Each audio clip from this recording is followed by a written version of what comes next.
Hello everyone and welcome back to my channel. I just wanted to first say thank you so much for all of your warm welcome backs and all the love and support you've shown me over this time. Lots has happened, but without further ado, let's get right into it. Grab yourself a cup of coffee, cup of tea, or a glass of water. And let's get started. So today I wanted to talk about once you're out of debt, what to do next. These points can also be used while you're getting out of debt, but the original idea was what to do once you're out of debt. So the first point I have is to don't get back into debt. So once you've paid off your last credit card, your last loan, or whatever, do not go out and take out another loan. Don't go back spending on the credit cards. Just don't go back into debt. And if you are getting out of debt, stop using your credit cards. I found when I was getting out of debt and I wasn't, on an actual plan, it took me a way longer time to get out of debt, because at the beginning I would continue to use my credit cards and I hadn't quite yet learned self-discipline, self-control, and as soon as I had room on my credit cards, I would go out and spend it again, and then I still owed the same amount that I owed before. So the best way to stay out of debt and get out of debt is to stop putting more debt into your name. So just walk away and don't put any more debt. Number 2 is to get rid of your cards. I kept one card in case of emergencies, because back then they didn't have all these debit cards that you could use as a Visa card. But now debit cards are pretty much as good as Visa cards. You can make reservations, you can use them the same way you would use a Visa card. So really nowadays we don't even need credit cards, and a lot of banks offer almost the same kind of perks when using your debit card as a credit card. I hope I said that right. So your debit card, I know mine, I have movie theater points for the Scotiabank, and if I use my debit card, I get points to use at a whole bunch of places if I want to. So yeah, nowadays we really don't have an excuse, but back then I saved it for emergencies, for like booking a hotel or booking a flight or something like that, because you needed a credit card to do that kind of thing. But I lowered my limit straight down to 500. So if you absolutely think you need a credit card, keep one, get rid of the rest, cut them up, cancel them, so that you're not paying that yearly fee either. I know some people say that canceling them can ruin your credit score, but that honestly it won't affect it as much as not paying it. If you're making monthly payments, then once you're debt free in a year or two, your credit will be just fine. So just get rid of them completely. Number 3, use cash only, at least until you don't feel like you're gonna go out of control and start spending like crazy again. And when I say cash, I mean you can use a debit card as well, but mostly just if you have a hard time with spending on cards. I did, so I just used cash for a few years, and but if you can, use a debit card, not a Visa card.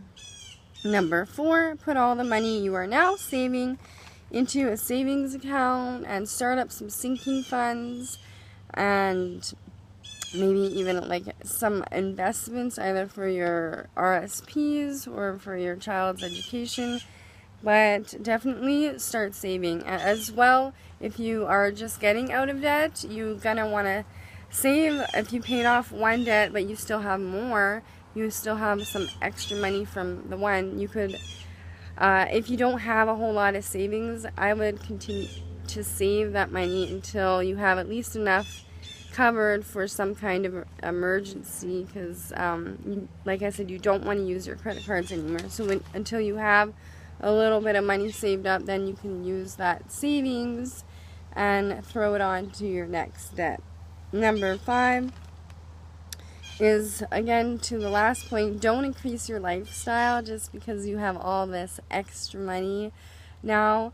Definitely save, and until you have enough savings to cover if something were to happen to you, like your job, I mean, then I would save it. And then once you have that savings, then you could go on a trip.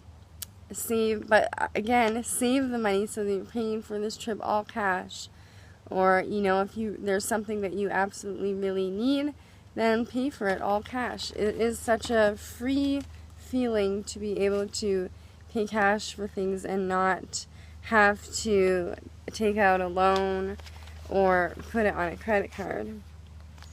Number 6 is, once you are out of debt, and especially while you're getting out of debt, track every single penny. I know I've said this before, but trust me, this is the biggest thing that helped me, because honestly, the thought, if I went out and spent 10 different places in one day, and then I had to sit down at the end of the day and write it all down, I really didn't want to do that.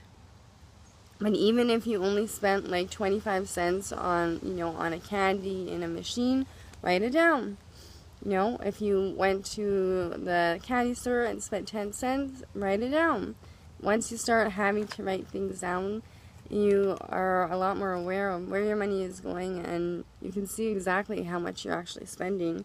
And it will help you to stay out of debt and help you from keeping you from getting more into debt as well. Number 7, put actual limits on your bank account. So as to how much you can spend in a day or take out on any given day. So I know for my bank, on my credit cards, on my debit card, and even if I want to take cash out of the machine, I have like a limit, and once you hit that limit, you cannot spend anymore. So if you are prone to spending, you might want to do this. And if there is an emergency where you need to spend like $1,000 or $1,500 or something like that, like I know for me, I have to, when I pay my insurance every year, it is a big chunk of money. So I just call my bank, I call the number on the back of the card, and I say, I'm going to need to make a big purchase. Can you please just lift the hold for the next 24 hours? Or sometimes they just do it for like an hour, and then I go and make the payment, and then it's done. So if you have these limits set in place, especially if you don't know if you're going to be able to keep yourself from spending, it's a really good idea. And number 8 is use a budget tracker. Again, you can, if you're using some kind of app, or again, even on your credit card, I know mine and my debit card, if you set up a budget through your bank, they can send you an alert once you're coming near to how much you said you wanted to spend in a week. You can send it up monthly, bi-weekly, whatever, but they will actually say, okay, you've spent this much money, you only have this much left over. So that is a really good way of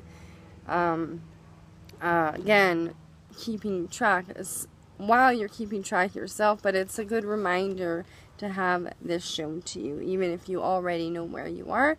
When someone calls you out and says, okay, you've already spent, half of your allotted budget, then you're like, okay, well, now I know. And number 9 is check your finances daily. I check my bank account every day.